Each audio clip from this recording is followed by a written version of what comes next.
life and live congruently. Highly evolved beings know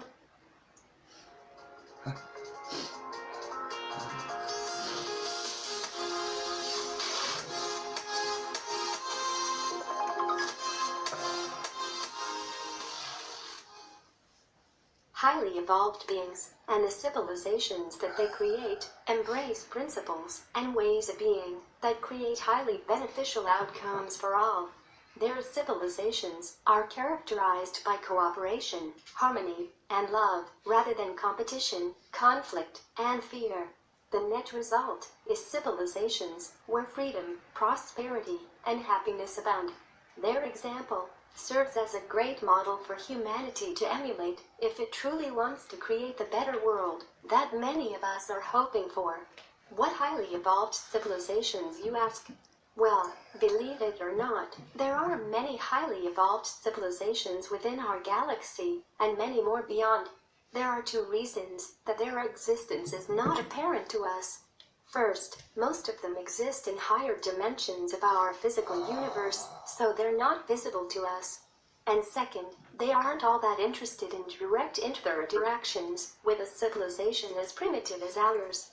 But rest assured that many of these civilizations are very interested in facilitating the evolution of humanity and are doing so in a number of subtle ways behind the scenes. So without further ado, let's dive into the top 10 characteristics of highly evolved beings and civilizations. Number 1. They deeply understand the unity of all life and live congruently. Highly evolved beings know the oneness of all. They know we are all parts of a singular, yet multi-threaded consciousness that is all that is. They know that any apparent separation is an illusion, because everything is part of one thing, and it is all interconnected and interdependent. They know that any action they take that affects another being or thing ultimately affects everything else. This is the single, yet most important realization any being can have, and in civilizations created by beings with this understanding, it is the foundation of their way of life. They deeply know that what they do to another, they are ultimately doing to themselves, and hence they treat everyone and everything with great care and respect. Number 2. They always tell the truth. Highly evolved beings always tell the truth. They are essentially incapable of lying. They have deeply learned that deceiving themselves or others is counterproductive to achieving their highest intentions and desires, so they have absolutely no interest in lying. But even if they did, any attempt to do so would be easily detected by all those listening. At the level of consciousness of highly evolved beings, their ability to sense energy and vibration is greatly enhanced. Everything is energy, matter, light, thoughts, emotion, etc., and so any attempt to communicate something that is untrue would be readily apparent to all listening. At this level, a being cannot communicate something that is untrue and not radically alter the energy they are emitting. In stark contrast, denial and deception run rampant in humanity. We frequently lie to ourselves, as well as others, and we are easily deceived. Only by transcending separation consciousness, only when we realize that we are all expressions of the same one consciousness, the same one being, and by embracing the unity and equality of all beingness, will we eliminate the need to deceive and avoid all the associated undesirable consequences. As an example of how we lie to ourselves, consider the violence that is portrayed in our entertainment and its connection to the increasing violence in our society. Violence runs rampant in our movies and TV programs, in our video games, and even in our children's toys. I am convincing a highly evolved being that the constant stream of violent images we bombard our children with has no effects on their beliefs, attitudes, and behavior. Humanity, on the other hand, can't seem to admit that the increasing violence in our society arises, at least in part, from the continual onslaught of such images. Because if we did, we'd have to do something about it, and we feel powerless, so we just ignore it. This pattern of seeing self-damaging behaviors and then doing nothing about them is a classic sign of immature beings. Highly evolved beings never hide from the truth, and they always speak the truth.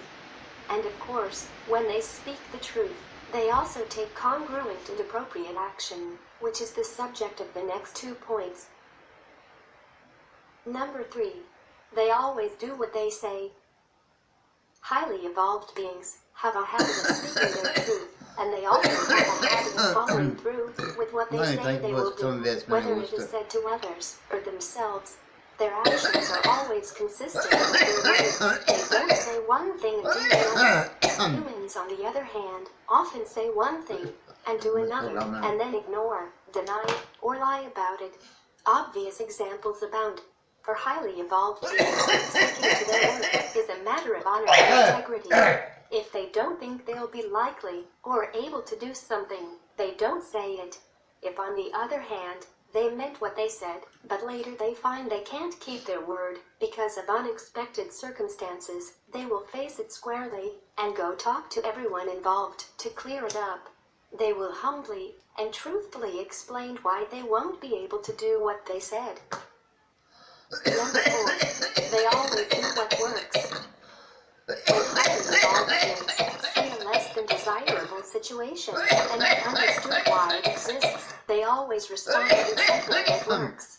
They do not ignore it, deny it exists, cover it up, do something that doesn't address the true problem, or in some other way, fail to take appropriate action, as is often the case with humanity.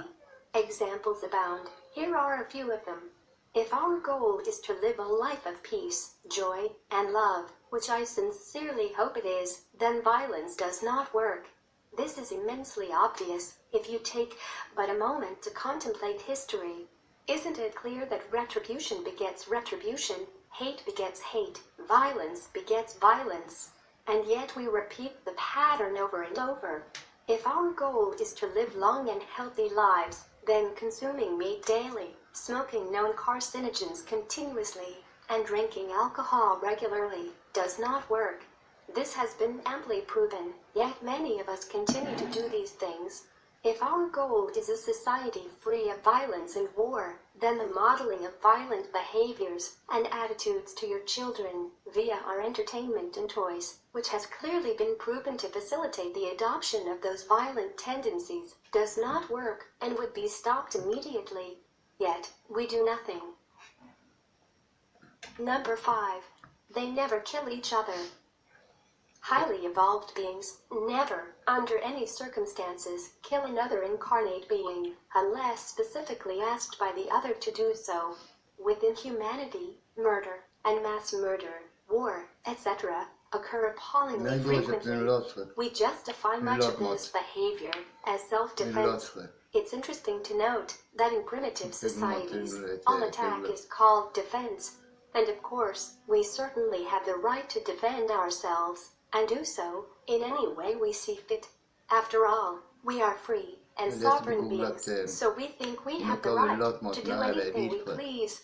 Yet, a highly evolved being would not kill another, even in situations we would clearly consider self-defense. This is because they understand that every act is an act of self-definition. Every act defines who you are.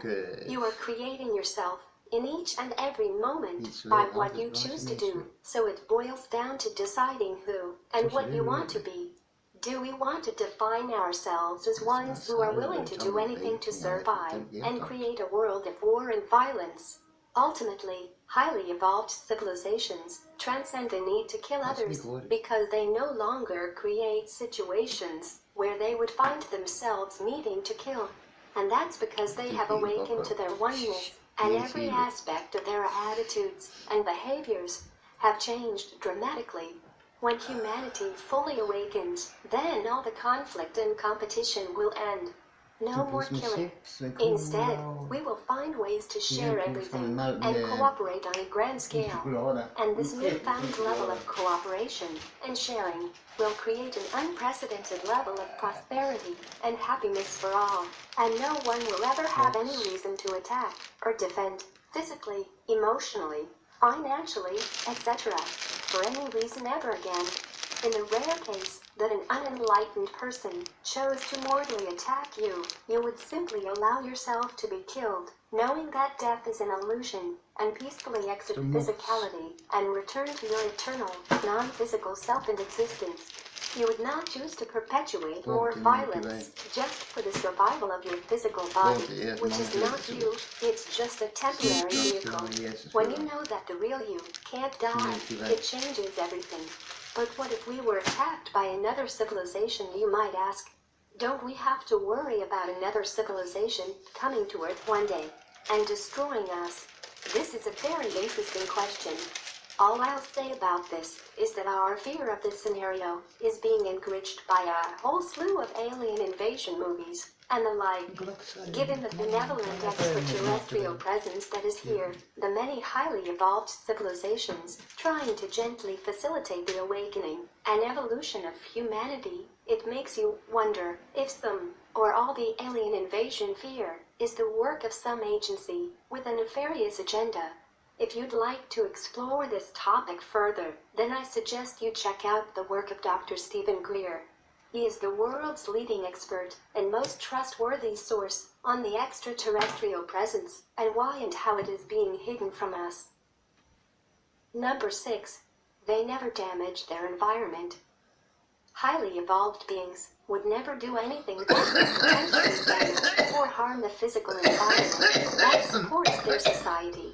They deeply understand and appreciate the interconnection and interdependency of life, and they deeply appreciate the environment that sustains them. They know that to continue to have their environment to provide for their needs and for the needs of all generations to come, then they must live sustainably. They must live in a way that is gentle, careful, and thoughtful to their natural environment and planet, and wisely husband her resources. Humanity, on the other hand, continues to demonstrate a callous disregard for their environment, using and abusing it, and poisoning it, and in the process, poisoning ourselves. Number 7. They share everything with everyone. There is no ownership. In highly evolved civilizations, there is no such thing as ownership. This is because they understand that since they are all one, everything that exists belongs to everyone, and hence, they share everything with everyone all the time. A far cry from humanity, which generally only shares with others in very limited circumstances. We have an economic system and mindset that encourages us to accumulate as much stuff that we can call our own as we can, and that encourages a relative few to hoard the majority of the resources and wealth of the planet. To most of us, sharing everything probably seems completely impractical and unworkable. It's very hard for us to imagine how sharing everything could work, but believe it or not, it works very well. In highly evolved civilizations, the idea of ownership is replaced by the concept of stewardship. Beings in those civilizations mutually agree on who will have stewardship responsibility, who will partner with whom, and who will perform what functions. The person or persons that care for and manage a given thing or resource do not take it as their own. They are simply responsible for managing it. It could be said that the resource is owned by the community, and the steward of the resource is taking care of it on behalf of a community. But of course, enlightened communities understand all resources are essentially gifts from the universe that are to be managed responsibly and used fairly for all those using it now and in the future. Those who accept stewardship of anything, be it land or something else, do not imagine that they own it. They understand that they are merely caring for and managing it for the benefit of the community. For instance, no one imagines that just because they are stewards of a particular plot of land on the planet on which they incarnated, that they own the minerals, water, and whatever else is under that plot of land, all the way down to the center of the earth. Nor does anyone imagine that they own the air or the sky above a particular plot of land, as high as the sky goes. Such ideas are absolutely ludicrous to highly evolved beings, and any debates about who owns the rights to whatever seems utterly pointless to beings who understand that they are all one. A big stumbling block to embracing the idea of no ownership is our difficulty in imagining how we would earn a living without the profit motive that seems so strongly linked to ownership.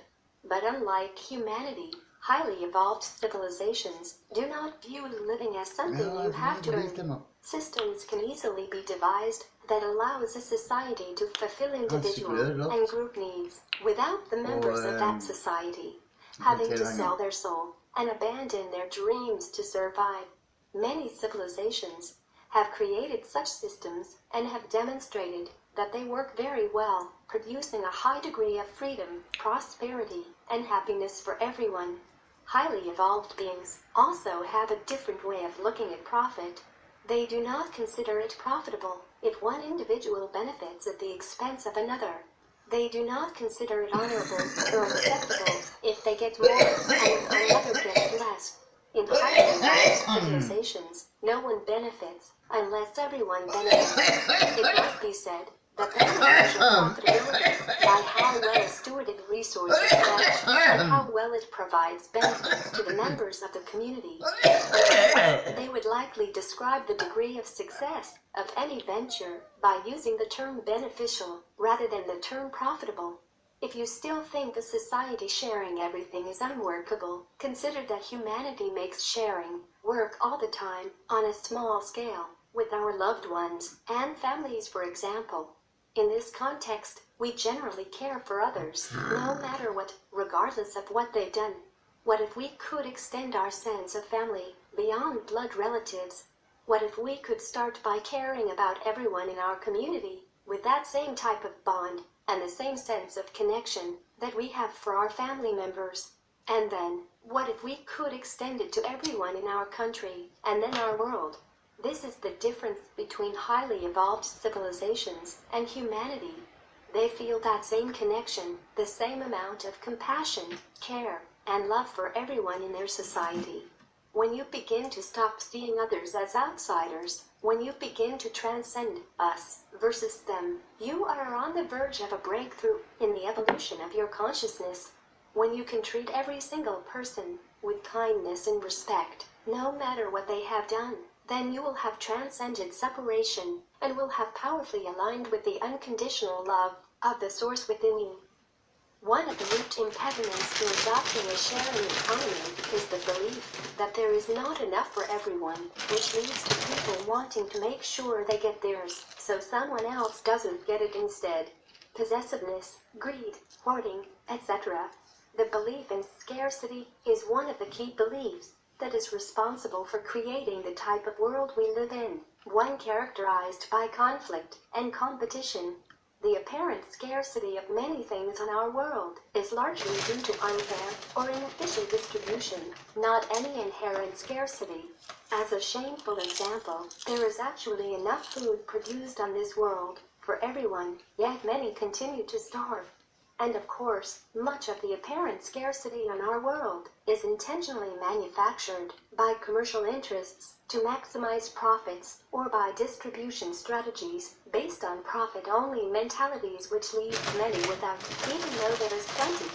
And imagine if all of the energy and resources invested in the world's war machines was applied to everyone's welfare, we could easily solve most, if not all, of the world's inequities.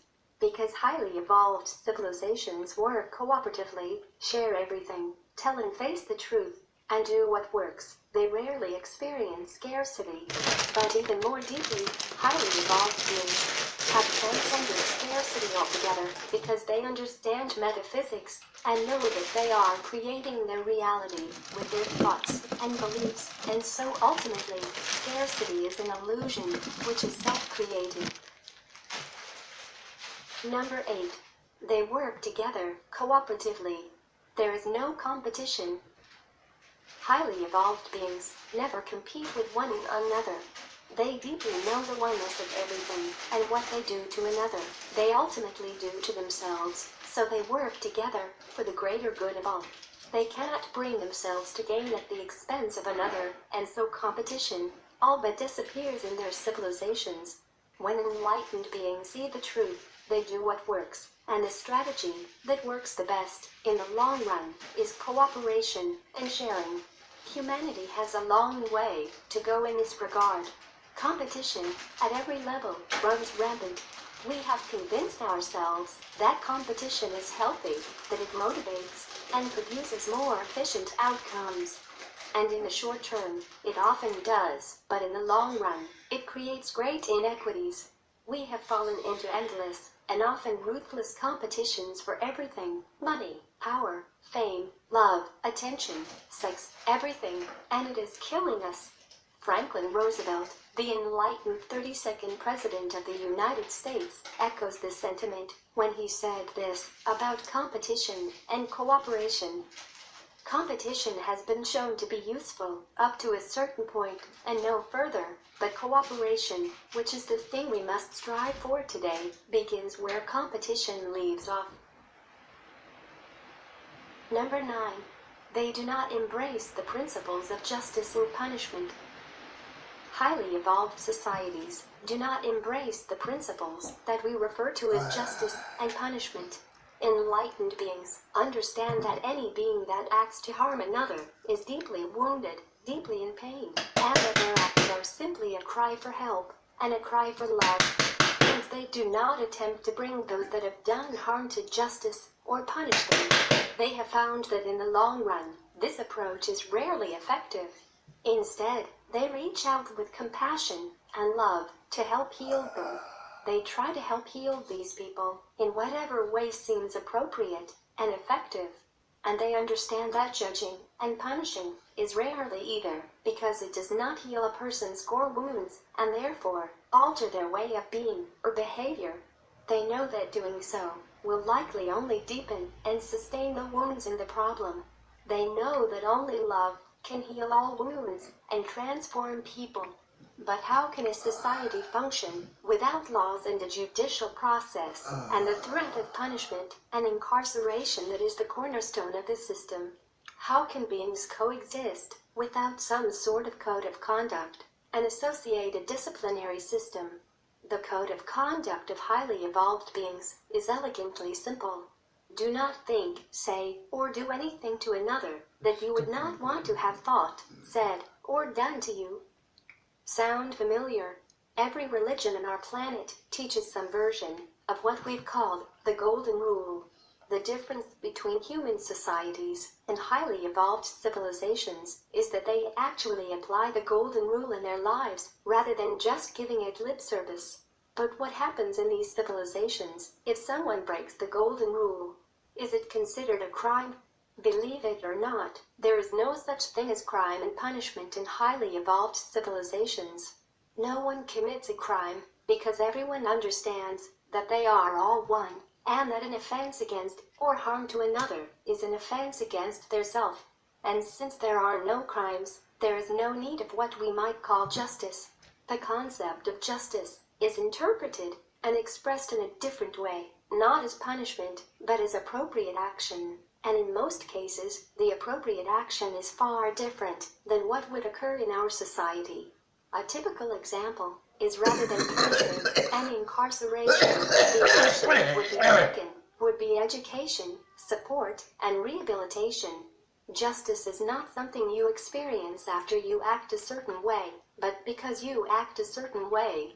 Justice is an act, not punishment. An enlightened civilization understands this. The problem with our society is that we seek justice after an injustice has occurred, rather than doing justice in the first place through the choices and actions that we make. Justice is an action, not a reaction. When everyone in our society acts justly and follows the Golden Rule, we will not need judicial and incarceration systems. Number 10. They do not believe in or experience lack. Highly evolved beings know that lack is a self-created experience, and they have transcended it. They understand metaphysics deeply and know that they are eternal beings, that their ultimate essence is pure consciousness, non-physical and formless, and hence they do not fear death and are not concerned about their survival. When survival isn't the issue, the idea of lack begins to dissolve. Fear of not having enough is further dissolved by their knowing that they are creators, that what they experience, their reality, is created by their thoughts, beliefs, intentions, and desires, and hence what they can experience is limited only to what they can imagine, and they have gotten very good at imagining only an abundance of health, happiness, and prosperity. At this level of consciousness, sometimes referred to as creator consciousness, abundance is guaranteed. At the level of existence of highly evolved civilizations, they are no longer concerned with whether they will survive or have enough, but in what manner they will live life to its fullest and create wonderful experiences for everyone. Humanity is far from this level of consciousness and existence. Fear of not having enough and survival runs deeply, and it is one of the core reasons why there is so much competition, conflict, inequities, and suffering in our world. But most of the perceived shortages on our planet are illusory. A good example is the supply of food. On our world, over 650 of our children die of starvation every hour, which seems to indicate there is a shortage of food. Yet we scrape enough food off our plates in restaurants to feed whole countries. No child needs to starve to death. The U.S. Department of Agriculture estimates food waste in the United States alone to be about 30 to 40% of the food supply, an estimated 133 billion pounds of food wasted. This is a situation that would never ever occur in highly evolved civilizations. They would simply make it a priority to figure out how to solve the issue, which is more one of distribution than it is of lack of supply. They would figure out how to share the food more effectively. We have explored some of the key characteristics that distinguish highly evolved civilizations from others that are less so. The example offered to us by highly evolved civilizations provides a tried and true model for us to adopt that can enable us to create that better world that we all yearn for. This model can be summed up very simply: caring and sharing and cooperation is a powerful combination that can transform our world. If you'd like to explore these in more depth or learn about some of the other distinguishing characteristics not discussed here, then check out my videos about extraterrestrial civilizations and the way they exist. Thank you for watching.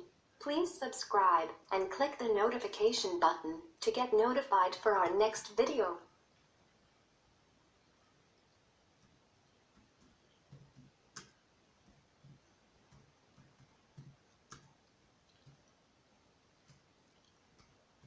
Grønnpunkt har spurt en del menn over 40 hvorfor de ikke sorterer eller varningsmann. Da er det til og med en som har svart: da må jeg kjøre rundt. Bare kjøre litt rundt, da. Er det dere som Greetings, friends of the universe. Today we are going to discover Ut fra Britannia. Sånne VG-ting. Over ut på Britannia. 40 Britannia, altså. Det må gå.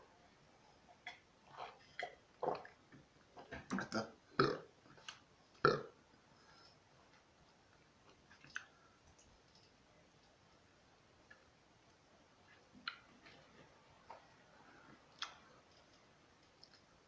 Over ut på Britannia.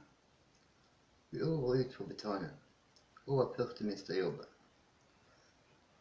Det er mye som skal koordineres med Britannia-direktøren Gunn Kristin Langseth i forbindelse med nedleggingen av det norske sykehjem Britannia i Alsterby i oktober.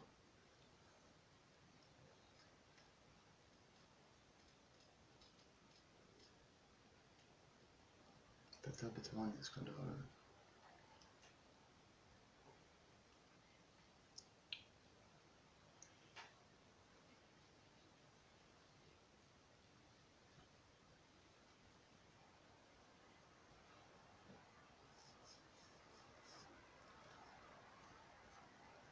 Alle Britannia-skandalen.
Metodistpresten Blomholt var stank under flere av de mange strippeklubbene og bordeller på Costa Blanca.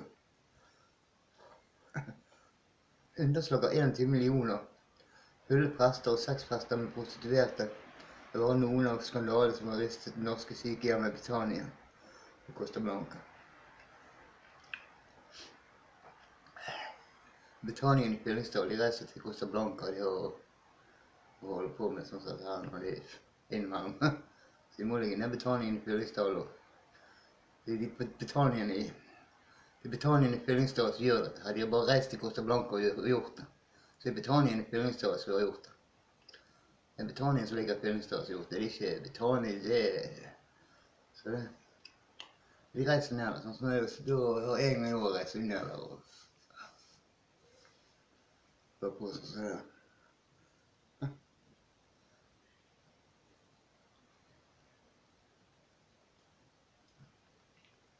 Sykehjem har oppdatert de har fått mange negative og mye negative som er på grunn av ikke skal ha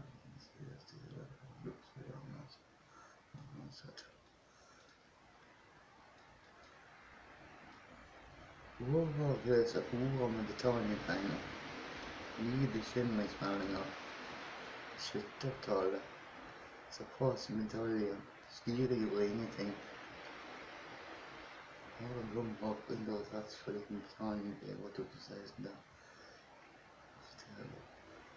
Tilbake til 19 millioner kroner som enda spiller på den 10 år som styrer det norske sykehjemmet.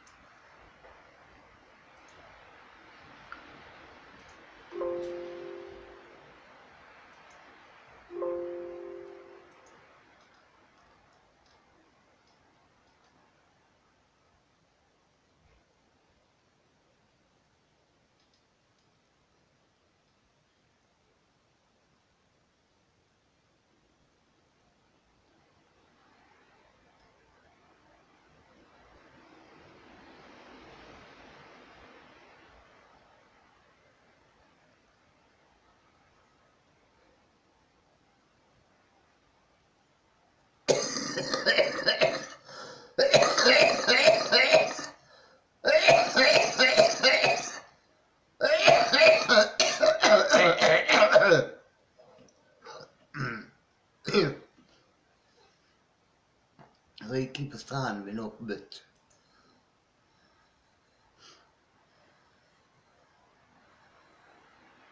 Jeg får ikke helt imot.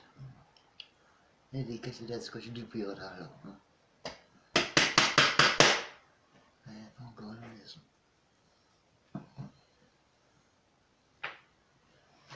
Det er på Britannia som røyker. Det er så mange til røyker. Men horer på, ja det er millionervis av kroner gjør de. Kjøper de.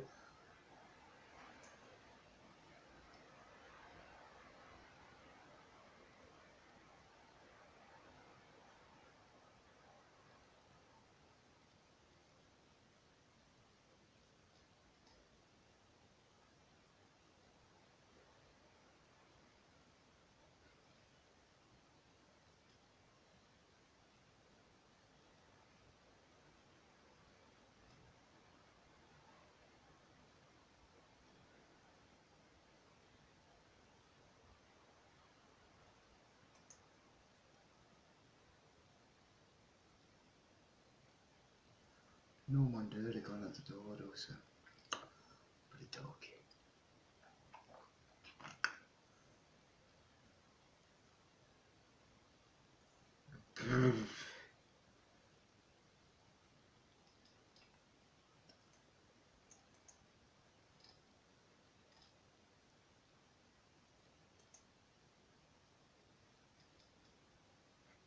Dicen que hay locos, no me interpretaron en la área para loca.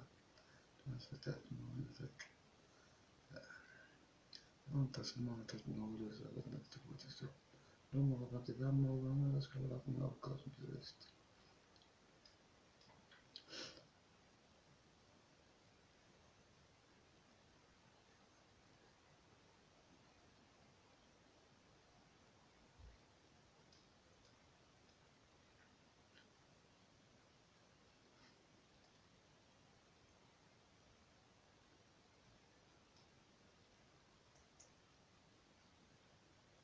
Malaga.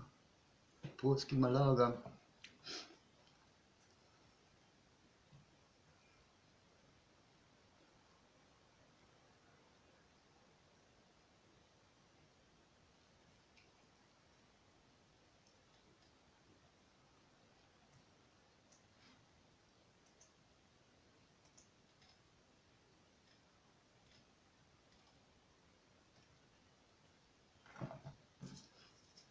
Se pitää tuuskan läpi ja intressant.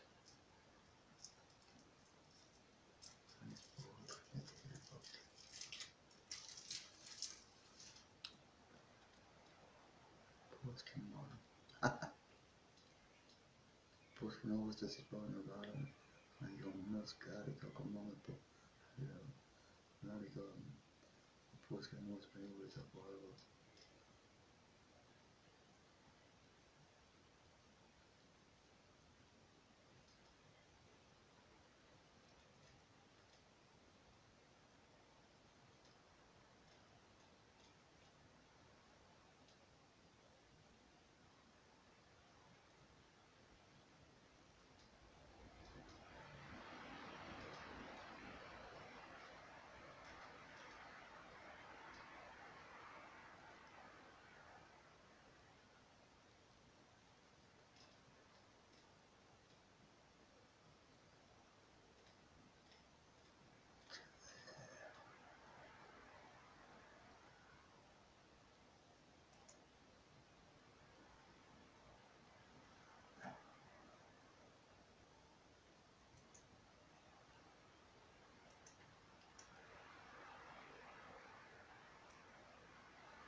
Ma che modo gridava schiacciamo insieme la una. Vuole.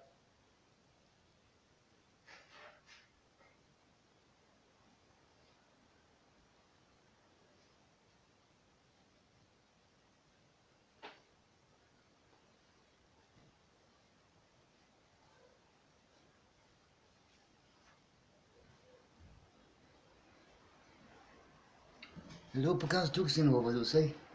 Jag tar mig köpa mycket film till. Det är mig.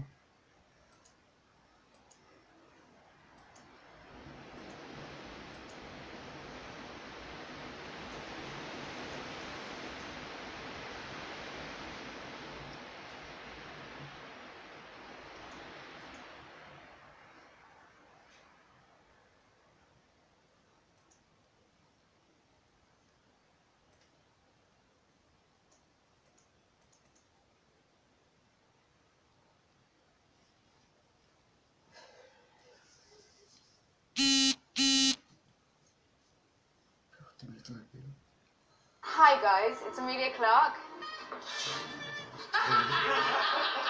Ready to jump to hyperspace.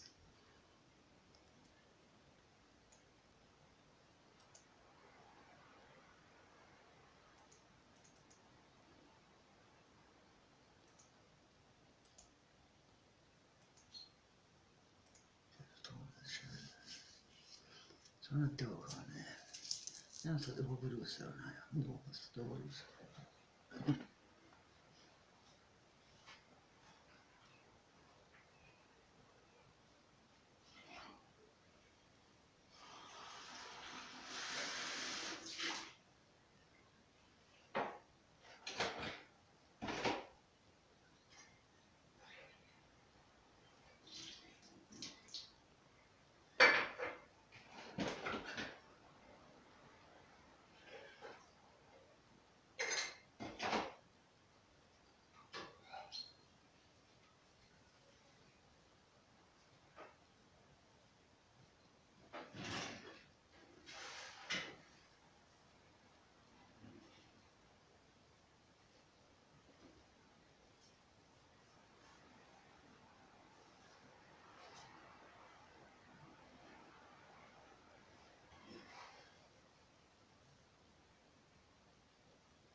Volevo lebban.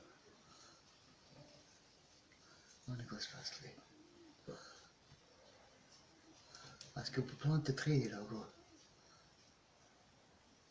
jävla billig böcker. Böcker är ju 30 kronor på en bok. Böcker är ju... Jag läser inte böcker, men det tolkar inte böcker.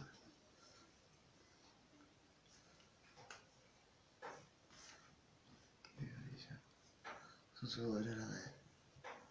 Man är fast fastliggande på dumma på patepar. Det ska man kan fast connecten. Man kan fast connecten.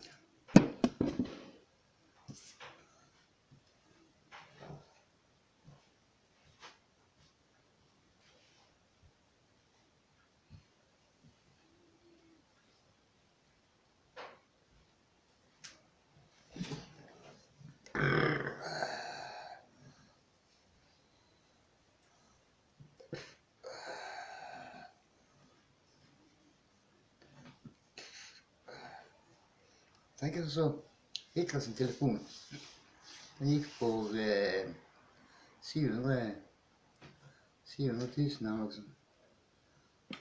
På telefonen, hans produktion. Någon gammal vanlig telefon.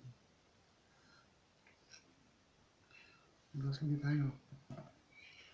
En bok för att hitta sig Assas planteträd. Eller annat. Ja, hitta sin mor och det går inte att känna så står det där och hitta cykelsluften och ner och det bara nu är det någonting jag tror.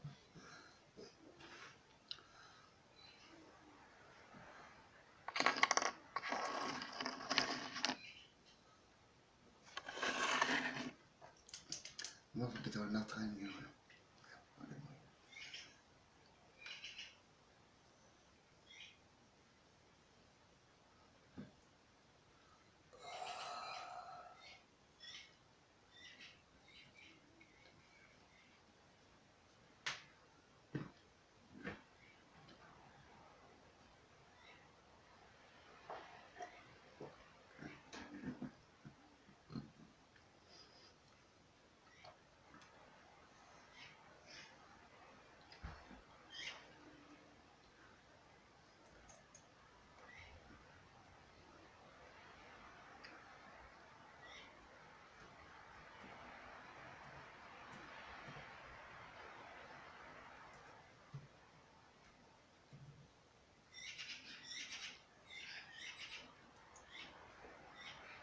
Fikabrus.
Jag såg en smycka på vilten och båsten.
lite med oss. Telefon.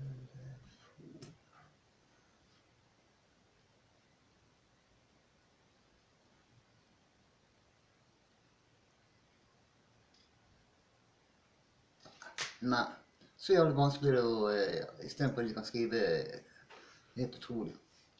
Tenker på at de kan skrive hva det er. At alle betalingskanaler. Presten innrømmet. Godkjente forretningsarbeid. Overrøse horer med betalingpenger. Nye bekymringsmeldinger. Og så skulle de liksom si det liksom i sykehodet etterpå at nei, dere har sykehodet, dere må vi hjelpe, og vi må være hjemme deres, og vi må dra dere i kuken, vi må fingre dere, og vi må knulle dere, og det er bare horekunder, det er oss. Det er jo det verste som finnes, det er jo ingenting å bry seg med.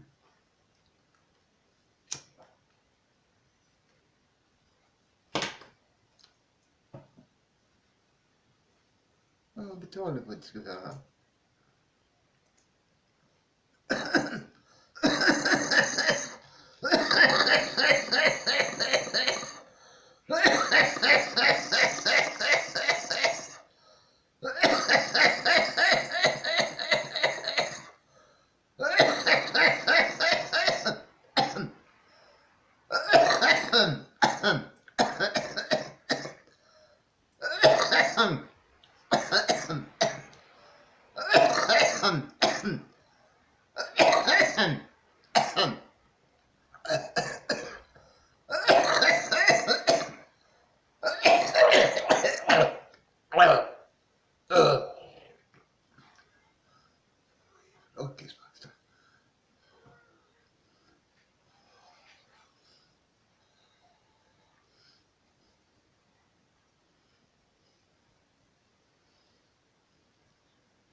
Hva da blir det?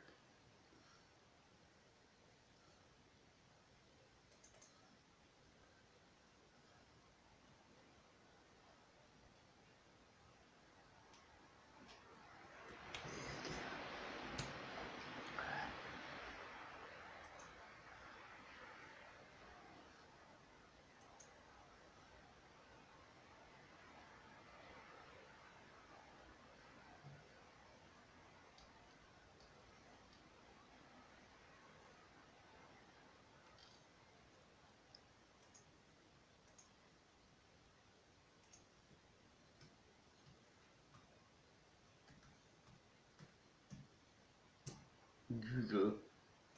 Han vet inte vad det heter till Google.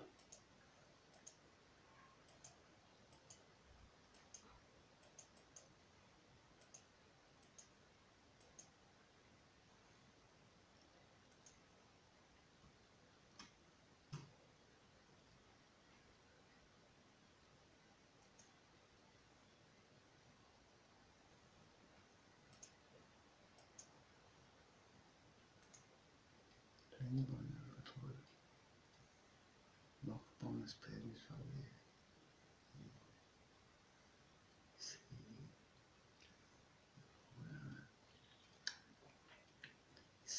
Silja, hva er det? Dette er Silja oppi ytterligere 2 dager statsborger sammen. Aktiveringen til bordet under kortet til bordet. Kontrollert ekspedisjon. Colombo. Sinkelse på Østbanen, Sarsbruggen består på bakken. Anten døde steget til 399. Kapolskritt til hjemløse. Stengte veier. Med hjemmegater. Bruker undervisning. Helikopterplasser som mange. Flere døde til nedbør. Ekspasient. Røys i Astrid. Hva sier du?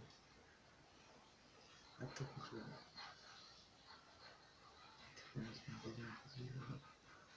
من 60 populär och populärt och del kontroll och beslutning trivsel på traumsjukhus. Vilken givade på ansotopi, solberg, 60 bilar på kontroll. Huset har politiet.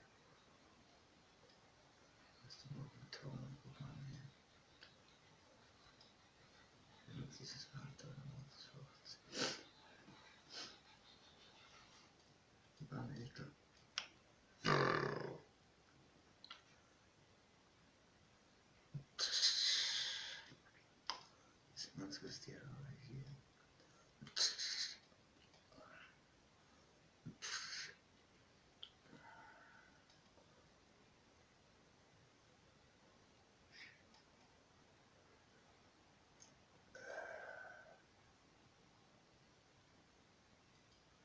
Jag ska inte på det.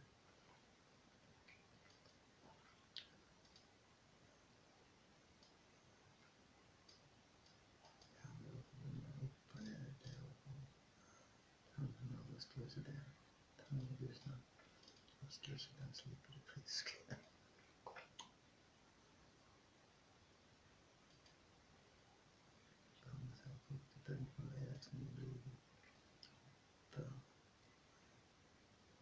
Som var 10 gånger om. Det finns inte så helt vanligt nog. Det kommer inte på det psykopat.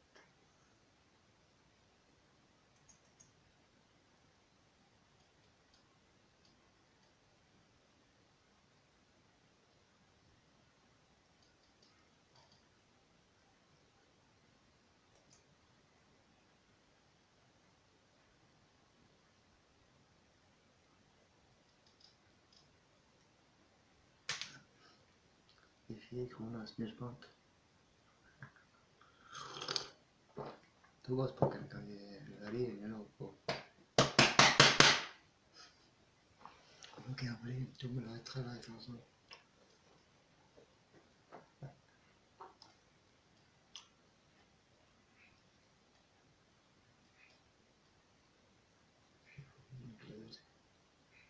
Det kan bli problem.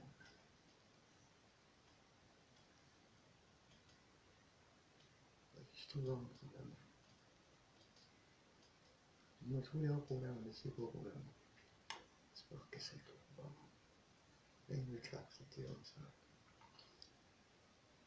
Man har 24 år sagt familjerar. Sagt på familjerar. Man glömde till en bild att han är död. Det är ingen fara för bara så.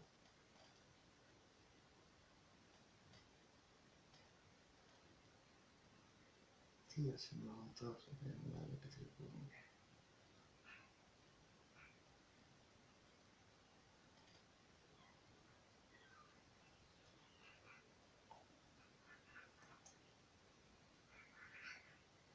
Nu har vi ordet. Bara beskriva det ordet.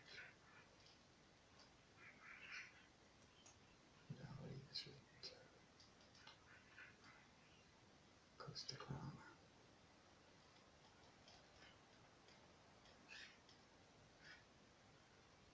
Jakta som på kontinentsvik. För att det kokar på en bak. Att visa det lägsta typisk.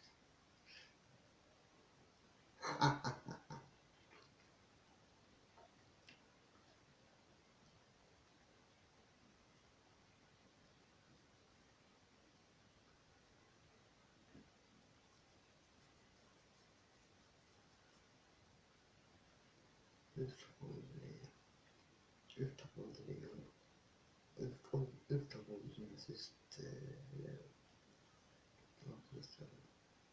för sin egen förstår vilka uppstöra på den här kvar vilken rapporten som har gått igång med Sri Lanka någon heter Väster ska vara psykiskt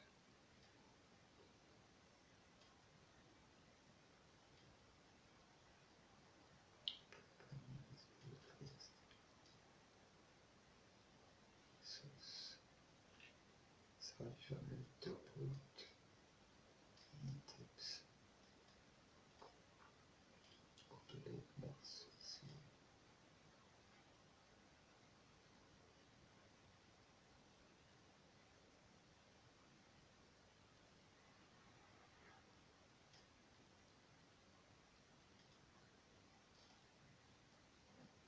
Den kostar posen.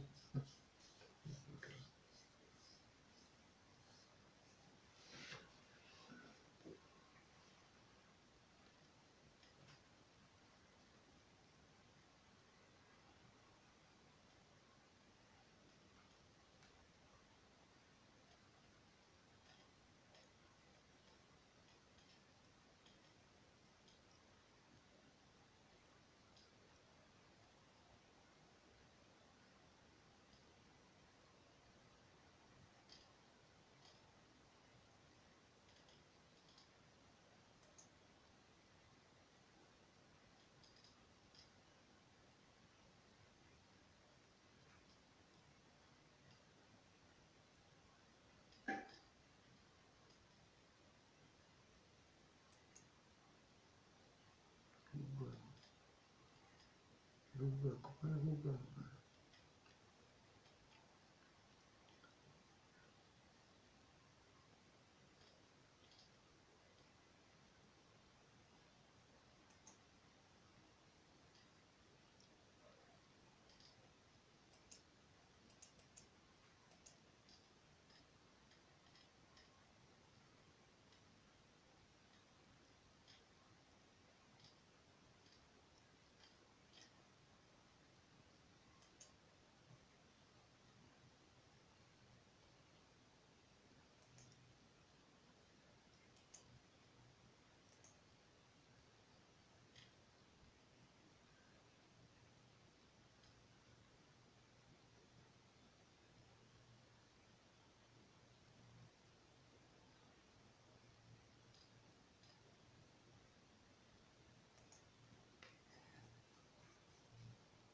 Kossarna med sina ligger är storkossar med sådana på sen är kossan i Sverige.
Jag ska köpa, jag ska inte köpa det.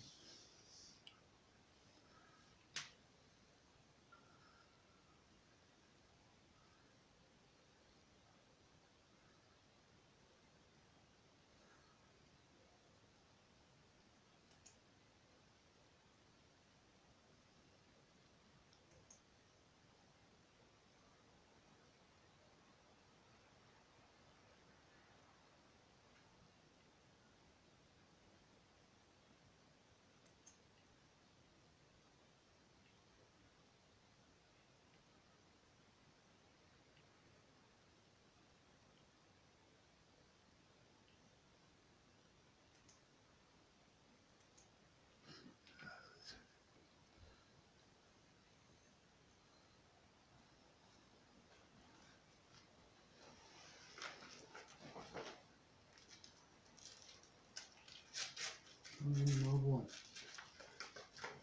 Ola. Ola vid fjärden. Ola vid fjärden. Ola vid fjärden. Ola vid fjärden.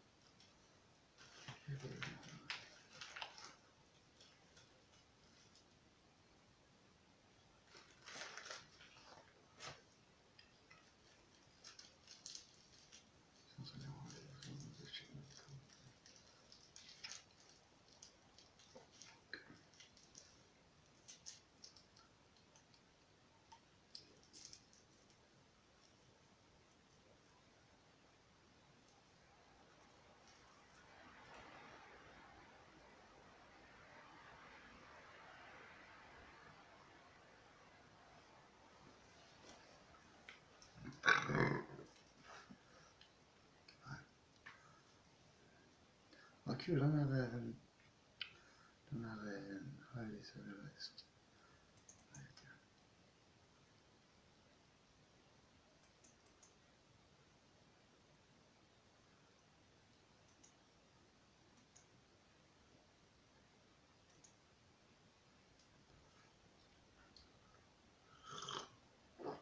Den